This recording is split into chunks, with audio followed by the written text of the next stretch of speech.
5 स्वास्थ्य जांच जो आपको 70 के बाद टालनी चाहिए, जो मदद से ज़्यादा नुकसान पहुंचा सकती हैं। एक छिपा हुआ सच है जो ज़्यादातर सीनियर कभी अपने डॉक्टर से नहीं सुनेंगे। हर साल लाखों सीनियर सुरक्षित रहने की सोचकर स्वास्थ्य जांच के लिए कतार में खड़े होते हैं। लेकिन क्या होगा अगर मैं आपको बताऊं कि उनमें से कुछ टेस्ट, वही रूटीन टेस्ट जिनकी आपके डॉक्टर सलाह देते हैं, वास्तव में आपको सर्जरी, स्ट्रोक या यहां तक कि कैंसर के करीब धकेल सकते हैं। नए अध्ययनों से पता चला है कि सीनियर में 37% तक मेडिकल टेस्ट अनावश्यक उपचार, जटिलताओं या आजीवन दुष्प्रभावों का कारण बनते हैं। और चौंकाने वाली बात यह है कि 70 से ज़्यादा उम्र के 99% लोगों को पता ही नहीं है कि उनका ओवर टेस्टिंग, ज़रूरत से ज़्यादा जांच किया जा रहा है।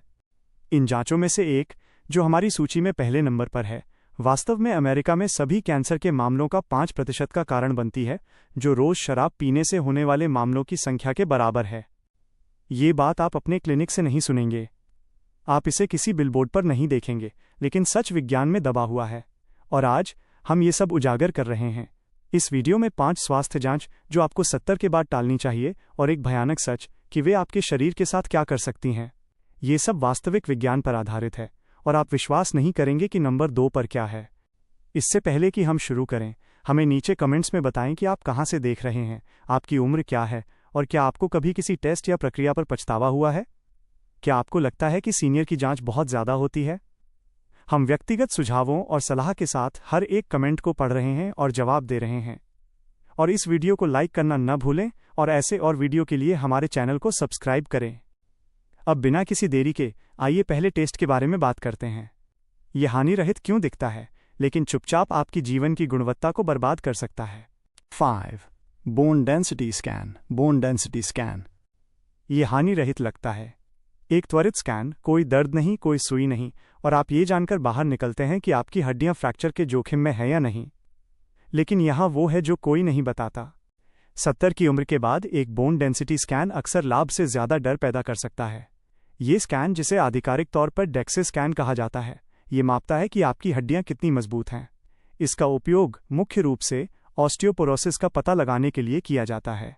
लेकिन वृद्ध वयस्कों में, खासकर महिलाओं में, परिणाम लगभग हमेशा कम डेंसिटी दिखाते हैं, भले ही कोई वास्तविक खतरा ना हो। ऐसा इसलिए है क्योंकि हड्डियों का नुकसान उम्र बढ़ने का एक प्राकृतिक हिस्सा है। जैसे झुर्रियां या सफ़ेद बाल, ये हर किसी के साथ होता है। और फिर भी कई सीनियर को बिस्फॉस्फोनेट्स जैसी दवाएं लेने के लिए मजबूर किया जाता है, जिन्हें हड्डियों को मजबूत करना चाहिए, लेकिन उनके गंभीर दुष्प्रभाव होते हैं, जैसे कि जबड़े का नेक्रोसिस, जबड़े की हड्डी का मरना, जो एक दुर्लभ स्थिति है, और एसोफेगल जलन। अब समस्या यहाँ है। अध्ययनों से पता चला है कि 70 से अधिक उम्र के लोगों में हल्की हड्डियों के नुकसान का दवा से इलाज करने का वास्तविक फ्रैक्चर दरों पर न्यूनतम या कोई प्रभाव नहीं पड़ता है। अमेरिकन जेरियाट्रिक सोसाइटी के जर्नल में प्रकाशित एक अध्ययन में 70 से अधिक उम्र की 1200 से अधिक महिलाओं का अनुसरण किया गया, और पाया गया कि बिस्फोस्फोनेट ने 5 साल के बाद फ्रैक्चर के जोखिम को केवल 0.3% तक कम किया। ये कुछ तो है, लेकिन ये जीवन रक्षक से बहुत दूर है। इसके बजाय उन महिलाओं में दवा के दुष्प्रभावों से पीड़ित होने की संभावना बहुत अधिक थी, जिनमें पाचन संबंधी समस्याएं, एसोफेगस में सूजन और अजीब तरीकों से टूटने वाली भंगुर हड्डियां शामिल थीं। मुझे रोज़ के बारे में बताने दें, जो 76 वर्षीय सेवानिवृत्त पियानो टीचर थीं, जिन्हें उनके वार्षिक चेकअप के बाद डेक्सा स्कैन के लिए भेजा गया था। उन्हें कभी कोई गिरावट नहीं हुई थी, कोई दर्द नहीं था, और वो रोज़ चलती थीं। उनके स्कैन में ऑस्टियोपीनिया दिखाई दिया, जो हड्डी के घनत्व में हल्की कमी है, जिसे ऑस्टियोपोरोसिस नहीं माना जाता है। उनके डॉक्टर ने तुरंत उन्हें एलेंड्रोनेट, जो एक बिस्फोस्फोनेट है, पर शुरू कर दिया। 3 महीने के भीतर उन्हें गंभीर एसिड रिफ्लक्स और जबड़े में दर्द हुआ। जब हमने उन्हें देखा, तब तक उन्होंने हफ्तों से पियानो नहीं बजाया था।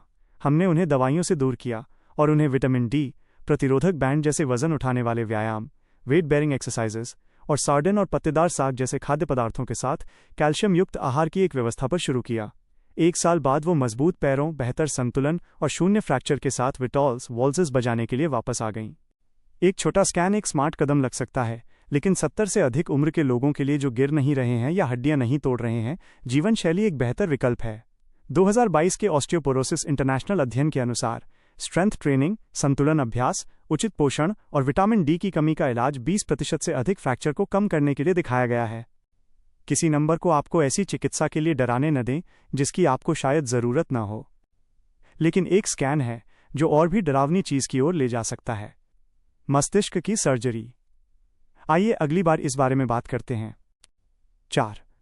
याददाश्त कम होने के लिए brain MRI for memory loss. जब सीनियर ज्यादा भुलक्कड़ या भ्रमित महसूस करते हैं तो स्वाभाविक आवेग डर होता है, डिमेंशिया का डर, अल्जाइमर का डर। इसलिए डॉक्टर अक्सर ब्रेन एमआरआई का ऑर्डर देकर जवाब देते हैं। लेकिन यहाँ असहज सच है, एमआरआई, जो मस्तिष्क की संरचना को दिखाने वाले विस्तृत स्कैन हैं, शायद ही कभी वो जवाब देते हैं जिसकी मरीज उम्मीद कर रहे होते हैं। वास्तव में 70 से अधिक उम्र के लोगों में अधिकांश एमआरआई केवल उम्र से संबंधित बदलाव दिखाते हैं, जिसका अर्थ है हल्का सिकुड़न या सफेद पदार्थ के धब्बे जो वृद्ध वयस्कों में पूरी तरह से सामान्य होते हैं। लेकिन यहाँ झटका है, एक बार जब वे धब्बे दिख जाते हैं तो वे डर, आगे की जांच और यहाँ तक कि सर्जरी की एक श्रृंखला को ट्रिगर कर सकते हैं। सर्जरी जो याददाश्त में सुधार नहीं कर सकती है और वास्तव में चीज़ों को बदतर बना सकती है।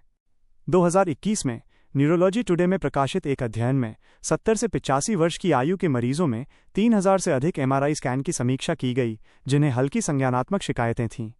86% ने मस्तिष्क की किसी न किसी तरह की असामान्यता दिखाई, लेकिन उन निष्कर्षों में से केवल 3% ही वास्तव में इलाज योग्य स्थिति से जुड़े थे। इसका मतलब है कि 97% लोग ये सुनकर भावनात्मक कष्ट से गुजरे कि कुछ गलत है, जबकि वास्तव में ऐसा नहीं था। इससे भी बदतर, लगभग 12% को आक्रामक प्रक्रियाओं जैसे कि स्पाइनल टैप या यहाँ तक कि एक्सप्लोरेटरी बायोप्सी के लिए भेजा गया। ये सब अस्पष्ट स्कैन परिणामों पर आधारित था। जॉर्ज को लें, एक 74 वर्षीय सेवानिवृत्त इंजीनियर जो भुलक्कड़पन के बारे में चिंतित थे। वो तेज तर्रार थे, लेकिन अपनी चाबियां अक्सर भूल जाते थे और कभी कभी नाम भूल जाते थे। उनके डॉक्टर ने उन्हें एक एमआरआई के लिए भेजा जिसमें सफ़ेद पदार्थ में बदलाव दिखाया गया। वो घबरा गए, उन्हें विश्वास हो गया कि उन्हें डिमेंशिया है। उन्होंने गाड़ी चलाना बंद कर दिया, चर्च जाना बंद कर दिया। अगले कुछ महीनों में उनकी चिंता बदतर हो गई। लेकिन जब हमने एक मानक संज्ञानात्मक परीक्षण का उपयोग करके उनका पुनर्मूल्यांकन किया तो उनका स्कोर सामान्य सीमा के भीतर था। हमने समझाया कि वे एमआरआई निष्कर्ष उम्र के अनुसार उचित थे। हमने उन्हें जीवनशैली के हस्तक्षेपों जैसे कि नींद, हाइड्रेशन और ब्रेन गेम्स पर ध्यान केंद्रित करने में मदद की। 3 महीनों के भीतर उनकी याददाश्त स्थिर हो गई थी और वो फिर से खुद जैसा महसूस कर रहे थे। सच ये है कि जब तक दौरे, अचानक व्यक्तित्व परिवर्तन या कार्य में तेजी से गिरावट जैसे गंभीर न्यूरोलॉजिकल लक्षण न हों, हल्की याददाश्त कम होने में एमआरआई शायद ही कभी सहायक होता है। एक बेहतर पहला कदम संज्ञानात्मक स्क्रीनिंग टेस्ट है, जो एक साधारण कागज आधारित परीक्षा है जो स्मृति, ध्यान और समस्या समाधान का मूल्यांकन करती है। ये सस्ता, प्रभावी है और अनावश्यक घबराहट के जोखिम से बचाता है। अब खुद को संभालिए, क्योंकि इस सूची में अगला टेस्ट वो है जिसे आपने शायद कई बार कराया होगा, और ये एक कारण से नंबर 3 पर है। 3. Cardiac stress test. Cardiac stress test ये सीनियर को हल्की थकान, सीने में जकड़न या बस पहले जैसा महसूस न करने की शिकायत पर दिए जाने वाले सबसे आम परीक्षणों में से एक है। कार्डियक स्ट्रेस टेस्ट, जो एक ऐसी प्रक्रिया है जो ट्रेडमिल पर चलते समय या व्यायाम का अनुकरण करने वाली दवा दिए जाने पर आपके दिल की निगरानी करती है। इसका उद्देश्य रुकी हुई धमनियों को पहचानना है। लेकिन 70 के बाद ये टेस्ट अक्सर अच्छे से ज़्यादा नुकसान करता है, खासकर जब इसका उपयोग उन लोगों पर किया जाता है जिनमें हृदय रोग के कोई स्पष्ट लक्षण नहीं होते हैं। ऐसा इसलिए है क्योंकि ये झूठे अलार्म और अनावश्यक हृदय प्रक्रियाओं को जन्म दे सकता है जिनमें गंभीर जोखिम होते हैं। समस्या सटीकता में है। अध्ययनों से पता चलता है कि 70 से अधिक वयस्कों में तनाव परीक्षणों के लिए झूठी सकारात्मक दर, यानी टेस्ट कहता है कि एक समस्या है जब नहीं होती है, 40% तक हो सकती है। ये फॉलोअप टेस्ट जैसे एंजियोग्राम और यहाँ तक कि अनावश्यक स्टेंट प्लेसमेंट या बाईपास सर्जरी की ओर ले जाता है। 2017 में जामा कार्डियोलॉजी में एक प्रमुख अध्ययन में पाया गया कि स्ट्रेस टेस्ट रेफरल के बाद लगाए गए सभी स्टेंट में से आधे से अधिक उन मरीजों में किए गए थे जिनमें कोई वास्तविक लक्षण या लाभ नहीं था, और उन मरीजों में प्रक्रिया के बाद जीवित रहने या जीवन की गुणवत्ता में कोई सुधार नहीं हुआ। हालांकि उनमें रक्तस्राव, कंट्रास्ट रंगों से किडनी की चोट और अस्पताल में लंबे समय तक रहने की उच्च दर थी। ये रेमंड के साथ हुआ, जो 75 वर्षीय सेवानिवृत्त डाकिया थे जो हर दिन चलकर सक्रिय रहते थे। चेकअप के दौरान उन्होंने बताया कि उन्हें कभी कभी पहाड़ियों पर थकान महसूस होती थी। उनके डॉक्टर ने सुनिश्चित करने के लिए एक स्ट्रेस टेस्ट निर्धारित किया। परिणाम अस्पष्ट थे, इसलिए उन्हें कैथेटराइजेशन के लिए भेजा गया, जो एक टेस्ट है जो रुकावटों की जांच के लिए धमनियों में एक ट्यूब डालता है। एक हल्की संकीर्णता पाई गई और एक स्टेंट लगाया गया, लेकिन उसी रात रेमंड को कंट्रास्ट डाई से प्रतिक्रिया हुई और उन्हें किडनी की समस्या हो गई। उन्होंने अस्पताल में 6 दिन बिताए और हफ्तों तक फॉलोअप देखभाल की ज़रूरत पड़ी। थकान कभी नहीं बदली, क्योंकि ये शुरुआत में हृदय की समस्या थी ही नहीं। वो बस एक वृद्ध व्यक्ति थे जिसे भोजन के बीच बेहतर हाइड्रेशन और अधिक आराम की ज़रूरत थी। यदि आप 70 से अधिक उम्र के हैं और गतिविधि के दौरान सीने में दर्द, परिश्रम पर सांस की तकलीफ या हल्के व्यायाम के दौरान ऊर्जा में महत्वपूर्ण गिरावट जैसे क्लासिक हृदय संबंधी लक्षणों का अनुभव नहीं कर रहे हैं, तो एक स्ट्रेस टेस्ट अच्छे से ज़्यादा नुकसान कर सकता है। एक बेहतर विकल्प अक्सर एक रेस्टिंग EKG ऑफ EKG होता है, जो एक टेस्ट है जो आपके स्थिर होने पर हृदय की लय को देखता है, या यहाँ तक कि एक कोरोनरी कैल्शियम स्कैन भी, जो एक कम विकिरण इमेजिंग टेस्ट है जो दिखाता है कि क्या खतरनाक प्लॉक बन रहा है। ये सुरक्षित, सरल हैं और आपको ऐसी प्रक्रिया में धकेलने की संभावना बहुत कम है जिसकी आपको ज़रूरत नहीं थी। 2. कोलोनोस्कोपी।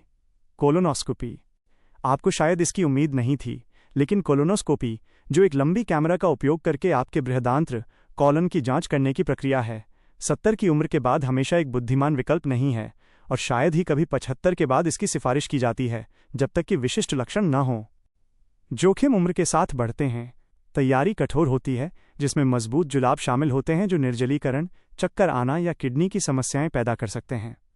प्रक्रिया के दौरान इस्तेमाल की जाने वाली बेहोशी वृद्ध वयस्कों में मस्तिष्क के कार्य के लिए अतिरिक्त जोखिम पैदा करती है, और शायद सबसे आश्चर्यजनक रूप से टेस्ट स्वयं जटिलताओं का कारण बन सकता है, जैसे कि रक्तस्राव, फटना या यहाँ तक कि बेहोशी के दौरान हृदय लय में गड़बड़ी। जामा इंटरनल मेडिसिन में 2019 के एक अध्ययन में 70 वर्ष और उससे अधिक उम्र के 1.3 मिलियन से अधिक मेडिकेयर रोगियों का अनुसरण किया गया। उन्होंने पाया कि 75 से अधिक उम्र के मरीजों में किए गए हर 1000 कोलोनोस्कोपी के लिए केवल 2 जीवन बचाए गए, लेकिन 20 से अधिक लोगों ने गंभीर जटिलताओं का अनुभव किया।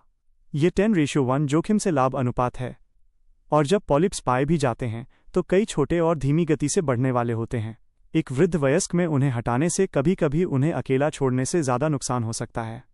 दाना एक 73 वर्षीय दादी थीं जो अपनी बेटी के साथ एक छोटी बेकरी चलाती थीं। उन्हें कोई लक्षण नहीं था, कोई रक्तस्राव नहीं, मल में कोई बदलाव नहीं और पेट के कैंसर का कोई पारिवारिक इतिहास नहीं था। लेकिन उनके नए प्राथमिक डॉक्टर, जो अभी अभी रेजिडेंसी से निकले थे, ने उन्हें एक स्क्रीनिंग कोलोनोस्कोपी करवाने के लिए प्रेरित किया। वो सहमत हो गईं।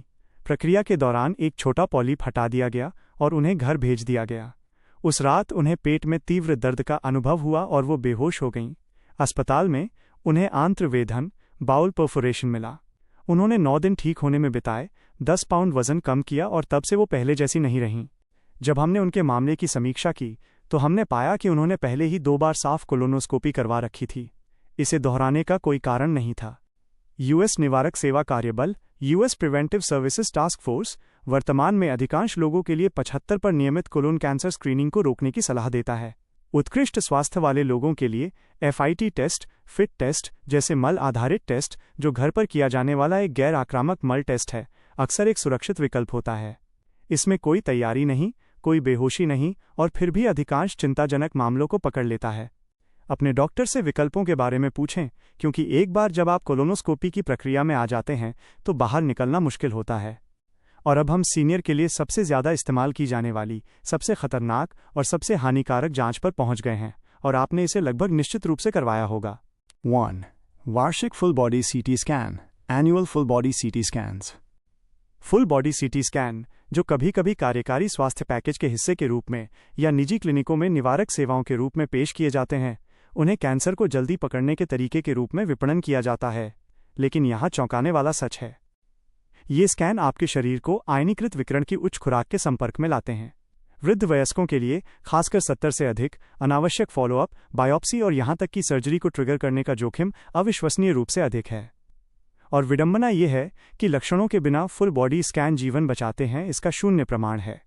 प्रत्येक स्कैन 10 से 20 मिलीसीवर्ट विकिरण प्रदान करता है, जो लगभग 500 छाती एक्सरे के बराबर है। जामा इंटरनल मेडिसिन में प्रकाशित 2023 के मॉडलिंग अध्ययन के अनुसार संयुक्त राज्य अमेरिका में CT स्कैन में वृद्धि अब सभी कैंसर के 5% तक के लिए जिम्मेदार हो सकती है, जो उन्हें कैंसर पैदा करने वाले कारक के रूप में शराब के बराबर रखती है। इसका मतलब है कि हर 20 कैंसर में से एक स्कैन के कारण हो सकता है, जिसे बीमारी को रोकने वाला माना जाता था। ये केवल विपरीत नहीं है, यह भयानक है। स्कैन हानिरहित गांठों, कैल्सिफिकेशन या सिस्ट का पता लगा सकता है, जो बस उम्र बढ़ने का हिस्सा हैं। लेकिन जिस क्षण उन्हें देखा जाता है, एक लाल झंडा ऊपर उठता है।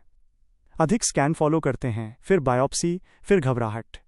मुझे मार्क्स के बारे में बताने दें, जो एक सक्रिय 80 वर्षीय व्यक्ति थे जो छोटे सीनियर को मार्शल आर्ट सिखाते थे। वो बहुत अच्छा महसूस करते थे और एक निजी क्लिनिक में एक सीनियर एलीट चेकअप में भाग लिया। उनके फुल बॉडी स्कैन में एक छोटी 3 मिलीमीटर लंबी गांठ दिखाई दी, जिसने एक चेन रिएक्शन शुरू कर दिया। उन्हें ऑन्कोलॉजी के लिए रेफर किया गया, एक पीईटी स्कैन के लिए भेजा गया और अंततः एक सुई बायोप्सी से गुजरे। परिणाम सौम्य, लेकिन बायोप्सी ने उनके फेफड़े के एक हिस्से को ढहा दिया, जिससे अस्पताल में भर्ती होना पड़ा और 2 महीने की रिकवरी हुई। ये सब कुछ ऐसा था जिसे अकेला छोड़ा जा सकता था। विशेषज्ञ अब सलाह देते हैं कि फुल बॉडी सीटी स्कैन का उपयोग अनैच्छिक वयस्कों में सामान्य स्क्रीनिंग के लिए कभी नहीं किया जाना चाहिए। अमेरिकन कॉलेज ऑफ रेडियोलॉजी स्पष्ट है, कोई सिद्ध लाभ नहीं है और नुकसान की महत्वपूर्ण संभावना है। यदि अस्पष्टीकृत वजन घटाने, खून खांसना या दिखाई देने वाली सूजन जैसे लक्षण हैं, तो लक्षित इमेजिंग समझ में आता है। लेकिन बिना किसी ध्यान के पूरे शरीर को स्कैन करना एक लैंडमाइन डिटेक्टर के साथ खजाना खोजने जैसा है। आपको कुछ मिल सकता है, लेकिन नुकसान उससे भी बदतर हो सकता है जिससे आप बचने की कोशिश कर रहे थे। एक सुरक्षित, स्मार्ट दृष्टिकोण अपने शरीर की सुनना है। यदि आप अच्छा महसूस करते हैं तो अपने प्राथमिक डॉक्टर के साथ नियमित चेकअप बनाए रखें और केवल वही टेस्ट करें जो स्पष्ट रूप से संकेतित हैं। आपका समय, ऊर्जा और स्वास्थ्य डर संचालित स्क्रीनिंग पर बर्बाद करने के लिए बहुत मूल्यवान है, जो आपको वहां से बदतर छोड़ सकती हैं जहां आपने शुरुआत की थी। तो ये रहा 5 जांचें जो मददगार लग सकती हैं, लेकिन वास्तव में नुकसान पहुंचा सकती हैं, खासकर जब आप 70 पार कर चुके हों। आधुनिक चिकित्सा शक्तिशाली है, लेकिन यह सही नहीं है। कभी कभी कम ही ज्यादा होता है। हमेशा पूछें, यदि ये टेस्ट कुछ ढूंढता है तो आगे क्या होगा। यदि जवाब अस्पष्ट है या यदि जोखिम इनाम से अधिक हैं, तो ये रुकने का समय हो सकता है। और याद रखें, वास्तविक रोकथाम जीवन शैली से शुरू होती है। सक्रिय रहें, अच्छा खाएं, गहरी नींद लें और अपनी जांच को बुद्धिमानी से चुनें। अब हम आपसे सुनना चाहते हैं, क्या आपने या आपके किसी प्रियजन ने कभी किसी मेडिकल टेस्ट या उपचार से जटिलताओं का सामना किया है जो अनावश्यक निकला? क्या हुआ? नीचे कमेंट्स में अपने अनुभव और राय हमारे साथ साझा करें। हमें उन्हें सुनना अच्छा लगेगा। देखने के लिए धन्यवाद।